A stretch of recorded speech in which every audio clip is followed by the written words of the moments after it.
जब पायलट की नींद ने ली 158 लोगों की जान। ये बात है साल 2010 की तारीख 22 में। एक प्लेन एक्सीडेंट हुआ। एक्सीडेंट का कारण प्लेन ने लैंडिंग करते हुए देरी कर दी। रनवे की लंबाई 2.5 किलोमीटर थी, लेकिन प्लेन उतरा 1.5 किलोमीटर के मार्ग पर। यह एक बड़ी गलती थी, क्योंकि रुकने के लिए रनवे की लंबाई कम थी और आगे थी एक गहरी खाई। प्लेन गिरा और उसके टुकड़े हो गए। आधे लोग वहीं पर मर गए और जो बचे आग में जिंदा जल गए। हादसे की जांच हुई। कॉकपिट वॉइस रिकॉर्डर सुना गया तो उसमें 2 आवाजें थी, एक फर्स्ट ऑफिसर और दूसरा पायलट की। हालांकि दोनों की आवाजों में अंतर था। को पायलट की आवाज में शब्द थे, जबकि दूसरी पायलट की आवाज में सिर्फ खराटे। पूरी उड़ान के दौरान प्लेन का मुख्य पायलट सो रहा था। द फैक्ट फाइल्स की इस वीडियो में आपका एक बार फिर से स्वागत है।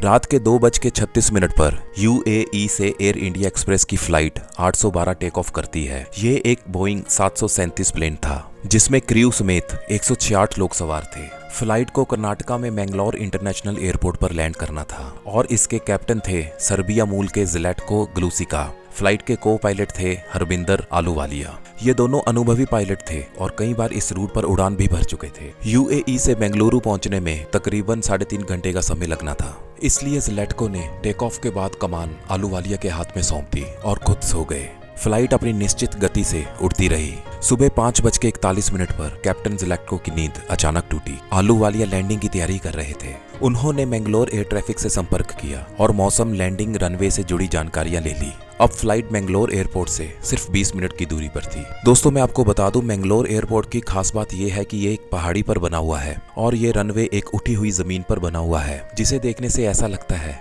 कि जैसे किसी टेबल की सतह पर यह रनवे बना हुआ हो।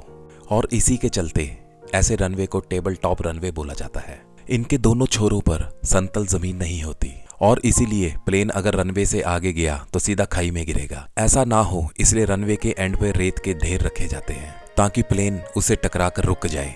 भारत में मैंगलोर के अलावा 2 और ऐसे एयरपोर्ट हैं जिनके टेबल टॉप रनवे हैं। ऐसे एयरपोर्ट्स पर लैंडिंग काफी मुश्किल होती है, इसलिए काफी ट्रेन पायलट्स को ही ये जिम्मेदारी दी जाती है। फ्लाइट 812 में यह जिम्मेदारी मुख्य पायलट कैप्टन ज़्लेटको की थी, लेकिन उस रोज लगभग 2 घंटे की नींद ले चुके ज़्लेटको काफी उनींदा थे, इसलिए फ्लाइट की कमान आलूवालिया के हाथ में थी। वो लैंडिंग के लिए तैयार हो रहे थे, तभी एटीसी ने उन्हें बताया कि मैंगलोर एयरपोर्ट का रडार 2 दिन से खराब है। आमतौर पर एयरपोर्ट से 240 किलोमीटर दूर से फ्लाइट अपने डिसेंट शुरू कर देती है, यानी धीरे धीरे ऊंचाई अपनी कम करना शुरू कर देती है। लेकिन उस दिन रडार की खराबी की वजह से फ्लाइट 148 किलोमीटर की दूरी से नीचे उतरना शुरू हुई, जिसका मतलब था कि फ्लाइट को अब ज्यादा तेजी से नीचे उतरना था ताकि वो ठीक समय पर अपने रनवे पर पहुंच जाए। आलूवालिया ने अपनी स्पीड बढ़ाई और रनवे की ओर बढ़ चले, जो कि एक बहुत बड़ी गलती थी। लैंडिंग की जिम्मेदारी ज़्लेटको को लेनी चाहिए थी, जिन्हें इस काम के लिए खास ट्रेनिंग मिली थी। आलूवालिया ने एक गलती और की, उन्होंने पर्याप्त स्पीड से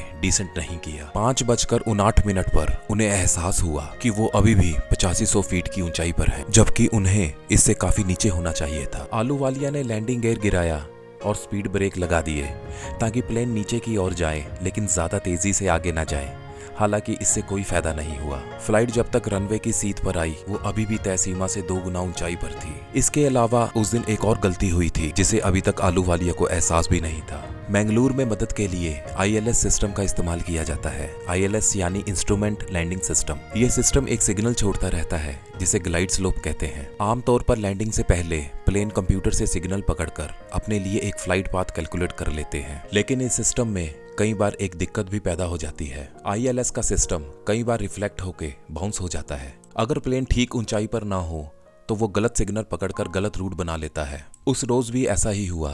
ज्यादा ऊंचाई पर होने के कारण फ्लाइट 812 ने गलत ग्लाइड स्लोप पकड़ लिया, जो सामान्य से 6 डिग्री ज्यादा था। प्लेन और तेजी से डिसेंट करने के चक्कर में 3000 फुट प्रति गति से नीचे आने लगा, और वो भी बिल्कुल तिरछे एंगल पर। इस रेट पर लैंडिंग करना मौत को बुलावा देने के समान था और ये बात कैप्टन ज़्लेटको को अच्छी तरह पता थी। उन्होंने आलूवालिया को ये बात बताई भी कि ऊंचाई बहुत ज्यादा है। आलूवालिया को पहली बार लगा कि कोई गड़बड़ हो गई है। पूरी गलती आलूवालिया की नहीं थी, लैंडिंग की जिम्मेदारी कैप्टन की थी, जो नींद के चलते काफी देर में चुस्त हो पाए। उन्होंने तुरंत प्लेन की कमान अपने हाथ में ले ली। प्लेन तेजी से रनवे की ओर बढ़ रहा था, बिल्कुल तिरछे एंगल में। ऐसे सिचुएशन में स्टैंडर्ड ऑपरेटिंग प्रोसीजर के अनुसार प्लेन को दोबारा उड़ाकर दोबारा लैंडिंग करने की कोशिश करनी होती है। आलूवालिया ने अपने कैप्टन से ये बात कही, लेकिन कैप्टन ने ये बात अनसुनी करते हुए ऑटो पायलट बंद किया और मैनुअल लैंडिंग की तैयारी करनी शुरू कर दी। प्लेन इतनी स्पीड पर था कि उसके पिछले पहिए रनवे से टकराए और प्लेन ने उछाल मार दी। स्पीड कम करने के लिए कैप्टन ने रिवर्स थ्रस्ट ऑन किया। रिवर्स थ्रस्ट यानी इंजन का उल्टी दिशा में घूमना, ताकि वो प्लेन की स्पीड कम करने में मदद कर सके। प्लेन अब रनवे को छू चुका था, लेकिन जब तक वो उतरा वो 2.5 किलोमीटर के रनवे पर 1.5 किलोमीटर आगे पहुंच चुका था, यानी रुकने के लिए उसके पास अब सिर्फ 1000 मीटर की दूरी थी। प्लेन की स्पीड अभी भी बहुत ज्यादा थी।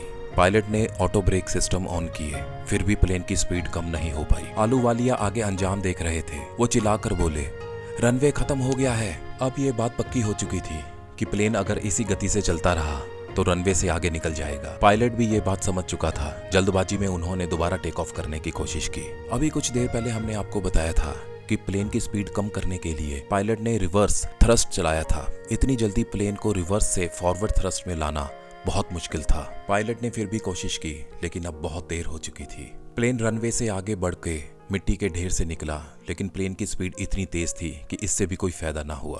प्लेन का दाहिना पंख रनवे के एंड में मौजूद कंक्रीट के फ्रेम से टकराया, जो आईएलएस सिस्टम के लिए बनाया गया था, और इसके बाद वो सीधा नीचे एक खाई में जा गिरा। प्लेन के 2 टुकड़े हो गए और आग लग गई। प्लेन में सवार 166 में से आधे लोग शुरुआती टक्कर में ही मारे गए और बाकी के लोग आग से घिरे थे, जिनमें से 8 लोग किसी तरह प्लेन से निकलने में कामयाब हो गए और बाकी लोग जलने से या धुएं से दम घुटने से मारे गए। इस एक्सीडेंट के 2 कारण थे। एक तो पायलट का सोना। कॉकपिट वॉइस रिकॉर्डर से पता चला उड़ान के अगले 110 मिनट तक कैप्टन जटाल्को सोए हुए थे और उड़ान के आखिरी 23 मिनट में वो होश में थे। दूसरा कारण, लैंडिंग के दौरान कमान आलूवालिया के हाथ में थी, जबकि इस एयरपोर्ट पर लैंडिंग जलाटको को करनी चाहिए थी, और अगर आलूवालिया लैंडिंग करते भी तो लैंडिंग को लेकर दोनों के बीच में कम्युनिकेशन होना चाहिए था, जो हुआ नहीं। पहले नींद और फिर कैप्टन और फर्स्ट ऑफिसर के बीच कम्युनिकेशन की कमी के चलते 158 लोगों की जान चली गई। अगर आपको हमारी वीडियो पसंद आई हो या इससे कुछ सीखने को मिला हो तो हमारे चैनल को सब्सक्राइब जरूर करें, लाइक एंड शेयर अपने दूसरे ग्रुप में जरूर करें।